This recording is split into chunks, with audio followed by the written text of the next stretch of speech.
Si tratta di un'indagine che ha consentito di individuare questa cellula praticamente di carattere transnazionale composta da cittadini provenienti dalla stessa città o cittadini rumeni provenienti dalla stessa città, nel caso di specie legati da vincolo di sangue, due sono fratelli. Un po' come l''ndrangheta. L'indagine, più o meno. questo ripeto, sono attività, sono gruppi snelli, quindi anche di difficile aggressione investigativa, appunto perché sono pochi componenti, omertà non parlano perché c'è questo vincolo, ripeto, di sangue e anche di comunanza dell'origine della stessa città. L'indagine parte la notte dell'8 marzo di questo anno, quando c'è stata appunto la spaccata ai danni del rivenditore commerciale Zanetti. Fu utilizzata una Peugeot come ariete per sfondare l'ingresso. L'indagine della squadra mobile tradizionale vecchia maniera permise di rinvenire all'interno uno scontrino di un acquisto fatto 2 giorni prima ad un altro centro commerciale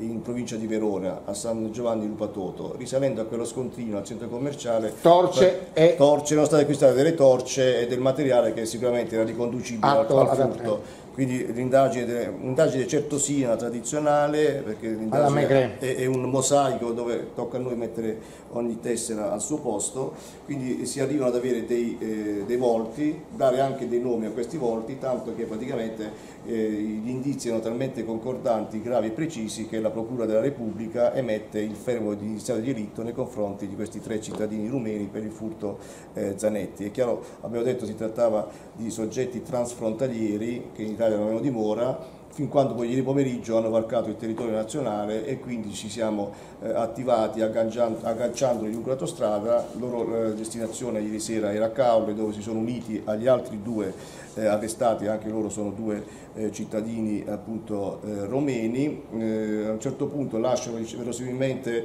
il gruppo si era ricongiunto e ricomposto per commettere un altro analogo reato questa notte, e quindi a un certo punto si muovono. Gli operatori della squadra mobile, poi faccio un inciso al quale va tutto il plauso, uomini e donne che stanno ininterrottamente lavorando con professionalità, capacità, un plauso anche, ripeto, alla Procura della Repubblica che ha coordinato questa indagine, per cui viene intimato l'ALT, sfondano quindi il blocco di auto della squadra mobile di Pordenone, nasce un inseguimento lungo la Isolana da Caule praticamente fino a Torre di Mosto. Qui a quel punto, per cercare di rendere difficile la cattura, lasciano l'auto e prendono vie diverse. 3 scappano nella boscaglia su Livenza, un altro va in un bar, viene appunto lì arrestato e bloccato. Vengono sparati alcuni colpi in aria a scopo intimidatorio, come previsto appunto il protocollo operativo in questi casi. Abbiamo serrato l'area, catturiamo anche il secondo. Quando ormai rimaneva una parte minima e si sentivano braccati, hanno pensato è stata una resa di arrendersi, hanno chiamato